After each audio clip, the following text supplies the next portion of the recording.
نحمده ونصلي على رسوله الكريم. أما بعد فأعوذ بالله من الشيطان الرجيم. بسم الله الرحمن الرحيم.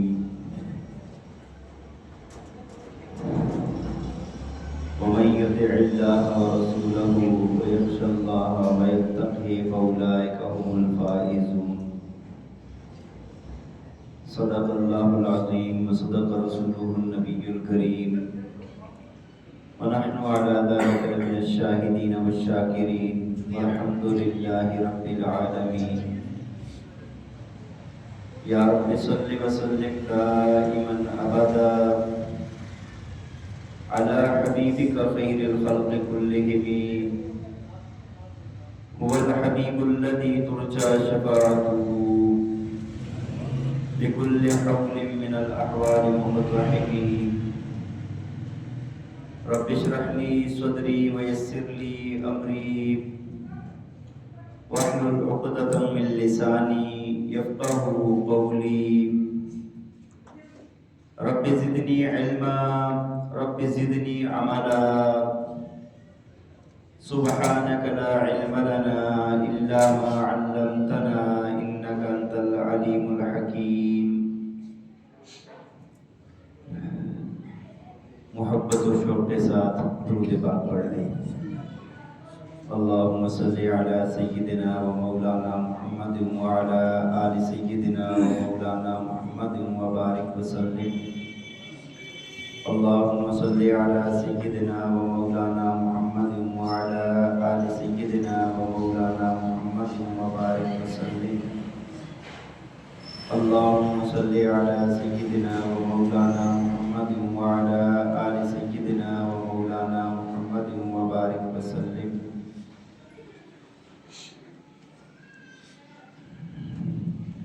میرے انتہائی قابل احترام، قابل صد احترام و تکریم معزز و مکرم سامعین کرام، مسلمانوں کے بنیادی عقائد میں سے ایک یہ عقیدہ ہے کہ ہم سب نے مر جانا ہے اور مر جانے کے بعد قیامت نے قائم ہونا ہے، آخرت میں جانا ہے، اللہ کے سامنے پیشی ہونی ہے.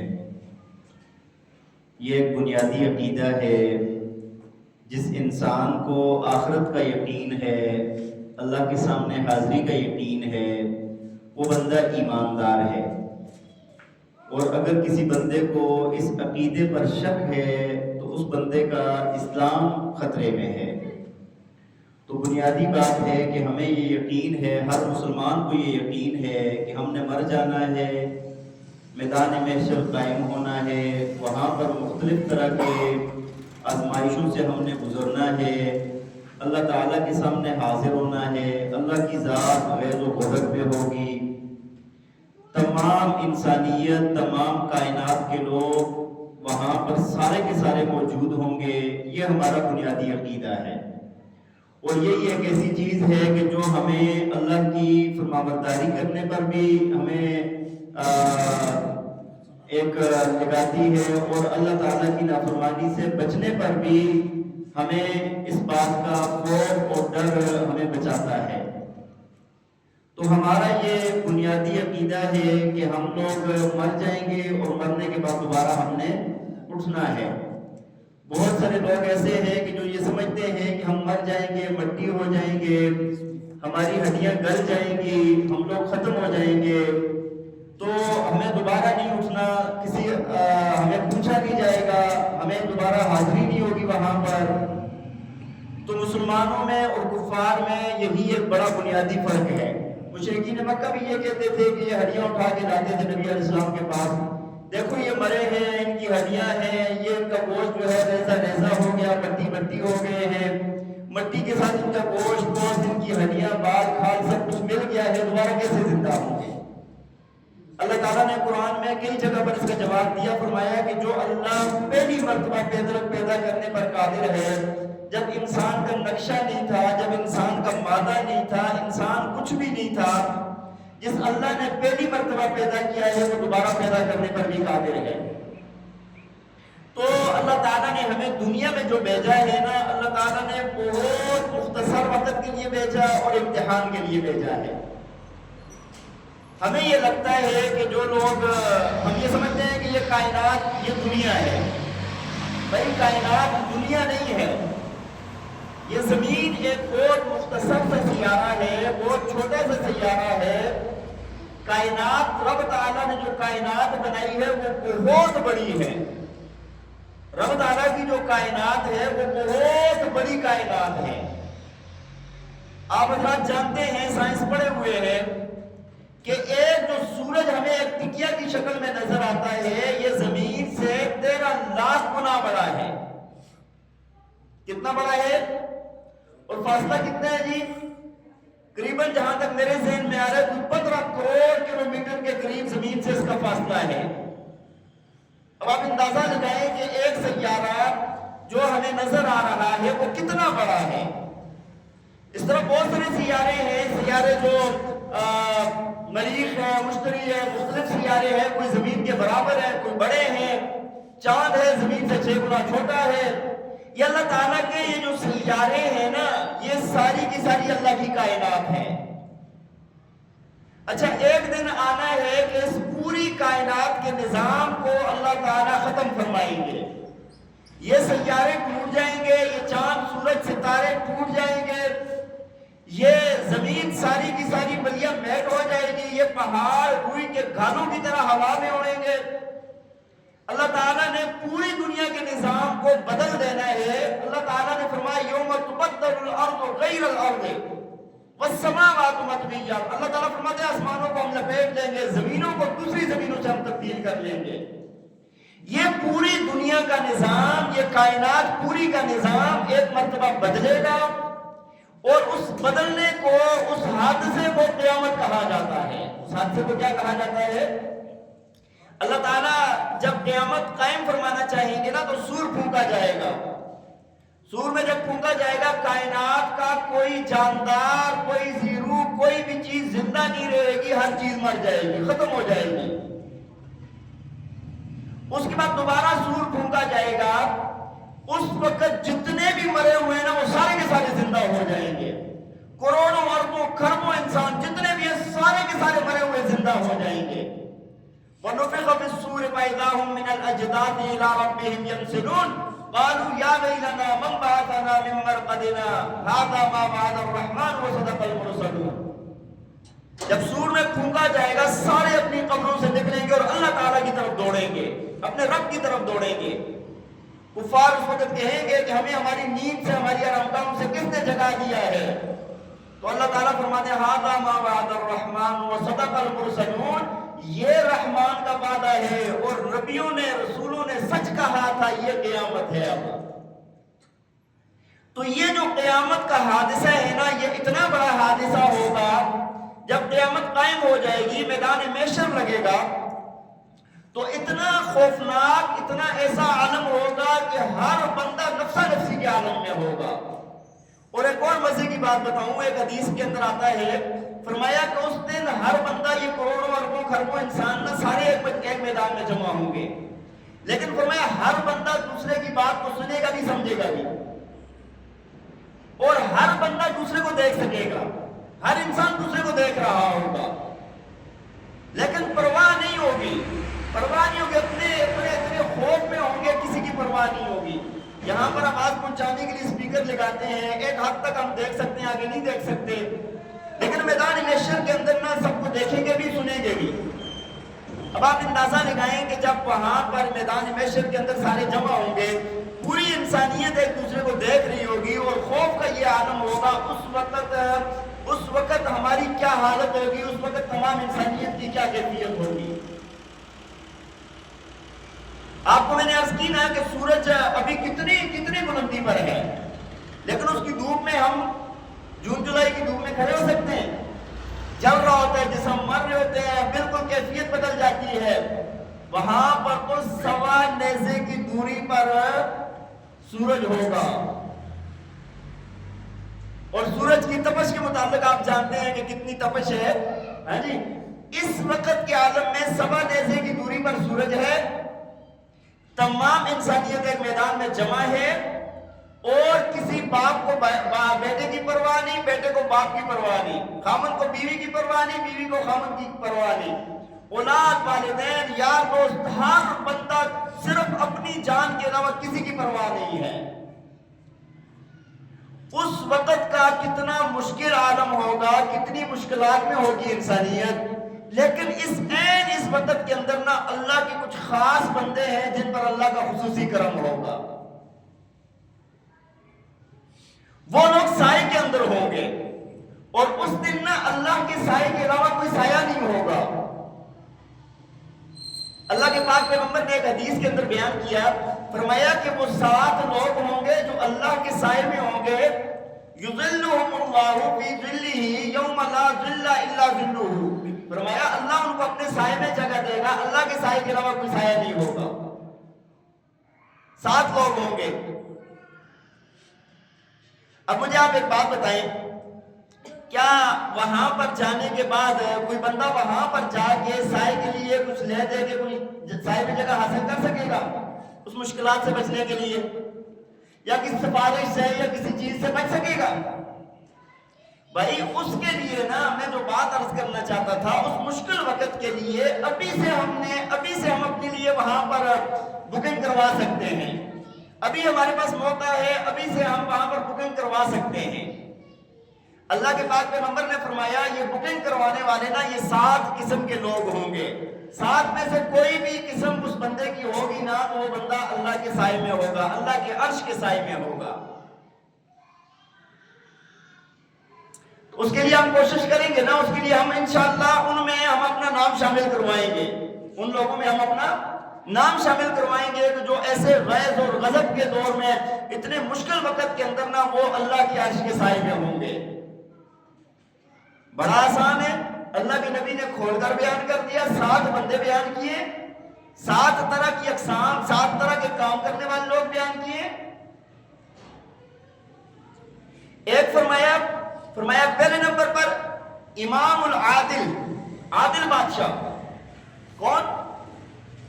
وَشَابٌ نَشَأَ فِي عِبَادَةِ رَبِّهِ، دوسرا وہ جوان جس کی جوانی اللہ کی عبادت میں گزری ہے۔ تیسرا فرمایا وَرَجُلٌ قَلْبُهُ مُعَلَّقٌ بِالْمَسَاجِدِ، تیسرا وہ بندہ جس کا دل مسجد کے ساتھ کھڑا رہے ہر وقت۔ اور چوتھا فرمایا کہ وَرَجُلَانِ تَحَابَّا فِي اللَّهِ، ہاں ایسے 2 بندے جو اللہ کے لیے محبت کرتے ہیں، تفرقا علی و اجتمعا علی، اسی پر ان کی آپس میں ملنا بھی ہوتا ہے، اسی پر جدائی بھی ہوتی ہے۔ آگے فرمایا کہ وَرَجُلٌ طَلَبَتْهُ امْرَأَةٌ ذَاتَ مَنْصَبٍ وَجَمَالٍ فَقَالَ إِنِّي أَخَافُ اللَّهَ، فرمایا کہ ایسا بندہ کہ جس کو حسب نسب والی خوبصورت عورت برائی کی دعوت دے اور وہ یہ کہے کہ مجھے اللہ کا خوف ہے، مجھے اللہ کے غضب سے ڈر لگتا ہے۔ اور آگے فرمایا کہ آگے وہ بندہ جو دائیں ہاتھ سے صدقہ کرے، ایسا خفیہ صدقہ کرتا ہے، دائیں ہاتھ سے صدقہ کرتا ہے، بائیں ہاتھ کو پتہ نہیں چلتا۔ اور 7ویں نمبر پر فرمایا کہ وہ بندہ جو تنہائی کے اندر بیٹھ کر اللہ کا ذکر کرتا ہے اور اس کی آنکھیں آنسو بہاتی ہیں، اللہ کی محبت میں، اللہ کی یاد میں بیٹھ کے روتا رہتا ہے، یہ بندہ۔ یہ 7 طرح کے لوگ ہیں جو قیامت والے دن اللہ کے عرش کے سائے میں ہوں گے۔ بس اس کے اندر ہم نے خود کو شامل کرنا ہے۔ پہلا بندہ کیا بیان ہوا ہے جی؟ میرے ساتھ آپ یاد کریں گے، دہرائیں گے۔ عادل بادشاہ کون ہے جی؟ عادل بادشاہ۔ اللہ تعالیٰ نے کسی کو حکمرانی عطا کی، بادشاہت عطا کی، اور وہ عدل و انصاف کے ساتھ اپنی عوام کے ساتھ چلتا ہے، اس کو اللہ نے یہ مقام عطا فرمانا ہے کہ قیامت والے دن جس دن کوئی سایہ نہیں ہوگا، اللہ اپنے عرش کے سائے میں اس کو جگہ دے گا۔ عدل کہتے ہیں افراط اور تفریط سے بچ کر، نہ زیادتی کر رہا ہے نہ کمی کر رہا ہے، اور شرعی اصولوں کے تحت وہ ہر ایک کا خیال رکھ رہا ہے، اس کو عدل کہتے ہیں۔ پھر حکمرانوں میں اللہ نے کسی کو ملک کا حکمران بنا دیا، سب سے پہلے تو وہ ہے، ہاں جی، سب سے پہلے تو اس فضیلت کے اندر وہ آتا ہے جس کو اللہ نے ملک کی حکمرانی عطا کر دی۔ لیکن اس سے نیچے والے حکمران بھی اس میں آتے ہیں. کوئی شہر کا حاکم ہے, کسی کے قبضے میں تھانہ آ گیا, کچہری آ گئی, کوئی کسی جگہ جس طرح بھی کوئی کسی چیز کی نگہبانی کر رہے ہیں, عوام کی خدمت کر رہے ہیں, تو وہ سارے کے سارے اس کے اندر شامل ہیں. پھر اس سے نیچے آ جائیں, جو انسان کسی فیکٹری کا مالک ہے, جو انسان کسی ادارے کا مالک ہے, جو انسان کسی مختلف لوگوں کو اس کے ماتحتی میں ہے, جو بندہ ان کے ساتھ عدل و انصاف کرے گا وہ بھی اسی کے اندر آتا ہے. اور جو بندہ گھر کا مالک ہے وہ اپنے بچوں کا, بیوی کا, جو اس کے ماتحت لوگ ہیں ان کا وہ حاکم ہے, وہ ان کے ساتھ عدل و انصاف کرے گا, اللہ تعالیٰ یہ مرتبہ اس کو عطا فرمائیں گے. لیکن ہم لوگ کیا کرتے ہیں, ہماری نظر تو ہوتی ہے نا کہ بھائی نواز شریف نے یہ کر دیا, عمران خان نے یہ کر دیا, زرداری نے یہ کر دیا, یہ تو ہوتا ہے نا, اس کے اوپر تو تنقید ہم کریں گے, ہاں وہی ہمارا کام ہے, وہی سارا دن کرتے رہتے ہیں. لیکن جہاں پر ہماری اپنی ذات آتی ہے کہ یار ہمارے ذمہ بھی تو کچھ لوگ ہیں نا, ہم ان کے ساتھ کیا کر رہے ہیں. اگر کوئی بندہ یہاں سے شروع کرے نا, نیچے والے لیول سے شروع کرے نا, تو آپ دیکھتے جائیں کہ معاشرہ بدل جائے گا. اب آپ دیکھیں, اپنے گھروں میں دیکھیں آپ. اچھا ایک چیز اور میں آپ کو بتاتا ہوں, جو لوگ بڑے ہوتے ہیں نا, جن کو اللہ نے کوئی مقام مرتبہ عطا فرمایا ہے, جب وہ اپنے ماتحتوں کے ساتھ شفقت, محبت, نرمی والا معاملہ کرتے ہیں, اللہ تعالیٰ ماتحتوں کے دل میں ایسی محبت پیدا کر دیتا ہے کہ وہ مثالی, وہ گھر, وہ ادارہ مثالی بن جاتا ہے. شفیق والد بن کر کبھی دیکھیں آپ, ابھی آپ کبھی شفیق سسر بن کر دیکھیں. کوئی عورت ہے وہ شفقت کرنے والی ساس بن کر دیکھے, وہ شفقت کرنے والی ماں بن کر دیکھے, وہ شفقت کرنے والی بڑی بہن, بڑا بھائی بن کر دیکھے. آپ دیکھیں آپ کے جو ماتحت ہوں گے نا, وہ آپ سے بڑے دل و جان سے محبت کریں گے, اپنی جان قربان کرنے کے لیے تیار ہوں گے. لیکن عام طور پہ کیا ہوتا ہے, بے جا سختی, بے جا ظلم, زیادتی, یہ ہمارے یہاں چلتا ہے. ایک جو بات آپ سے کرنے لگا تھا, اکثریت میں نے دیکھا ہے کہ جو بہویں ہوتی ہیں نا, ان کی یہی دعا ہوتی ہے, پتہ نہیں ساس سسر کب فوت ہوں گے. بہت محبت ہوتی ہے نا اس وجہ سے. ہوتا ہے نہیں ہوتا. میں خود ذاتی طور پر کئی لوگوں سے میں نے خود سنا ہے, بس اللہ کرے ماری جائیں, یہ ہوتا ہے نا. اچھا جب ہماری بیٹی کسی کے گھر میں جاتی ہے, ہم کہتے ہیں یار بڑے ظالم ساس سسر ہیں, سونے نہیں دیتے, فلاں نہیں ہوتا, فلاں نہیں ہوتا, بہت ساری باتیں کرتے ہیں نا. جب کسی کی بیٹی ہماری بہو بن کر آتی ہے یا ہمارے گھر میں آتی ہے, تو ہمارا کیا رویہ ہوتا ہے اس کے ساتھ. یہاں سے معاشرے کی تعمیر ہوتی ہے اپنے گھر سے, کہ اگر بھائی یہ جو رشتے ہوتے ہیں نا, اگر بڑا بھائی ہے, مثال کے طور پہ بڑا بھائی اللہ تعالیٰ نے اس کو سارے کاروبار کا مالک بنا دیا, چھوٹے 6 بھائی 7 بھائی اس کے ماتحت ہیں, کام کر رہے ہیں, وہ سب پر ظلم کرے گا. بھائی ان کے ساتھ شفقت, مہربانی, نرمی, محبت کے ساتھ چلو, آگے دیکھنا کتنا اللہ تعالیٰ برکت عطا فرمائیں گے. تو اپنے ایک چھوٹی چھوٹی بات کو نا, یہ چھوٹی چھوٹی بات کو نوٹ کریں. جو بندہ ان چیزوں کو لے کر چلے گا, جو اس میں خیال رکھے گا, وہ بندہ قیامت والے دن اس ہولناکی میں اللہ کے عرش کے سائے میں ہوگا. یہ خصوصی بندہ ہے, خصوصی بندہ ہے. اور ایک بات اور آپ کو بتا دوں, حدیث شریف کے اندر آتا ہے, آپ نے صحابہ سے پوچھا کہ تمہیں بتا دوں, یہ نہ بتا دوں کہ بہترین حکمران کون سا ہے, بہترین, زبردست. ہاں جی, صحابہ نے عرض کیا یا رسول اللہ ضرور بتائیں. فرمایا کہ وہ بندہ کہ جس کے ساتھ تم محبت کرتے ہو اور وہ تمہارے ساتھ محبت کرتا ہے. دیکھیں نا, سب سے پہلی چیز کیا آئے گی, جب خیال رکھا جائے گا وہ دونوں طرف سے محبت ہوگی. اور فرمایا وہ تمہارے لیے دعائیں خیر کرتا ہے, تم اس کے لیے دعائیں خیر کرتے ہو. کوئی ساس, آپ حکمرانوں پر جائیں, وہ ان کا کام ہے, وہ پتہ نہیں ان تک آواز پہنچے گی نہیں پہنچے گی, اللہ کرے پہنچ جائے. لیکن ہم اپنے آپ کو دیکھیں, کوئی بہو ایسی ہو کہ جو ساس اور سسر سے محبت کرے, اور ساس اور سسر بہو سے محبت کرے, اور ایک دوسرے کے لیے دعا کرتا ہے, دوسرا دوسرے کے لیے دعا کرتا ہے, تب جا کے بات بنے گی نا, تب پتہ چلے گا کہ عدل و انصاف ہے. اگر یہ والا معاملہ نہیں ہے نا, تو پھر سمجھے کہ معاملہ ڈماڈول ہے. اور آگے آپ نے فرمایا کہ اور تم میں سے بدترین حکمران, بدترین نگہبان کون ہیں؟ فرمایا کہ وہ ہیں کہ تم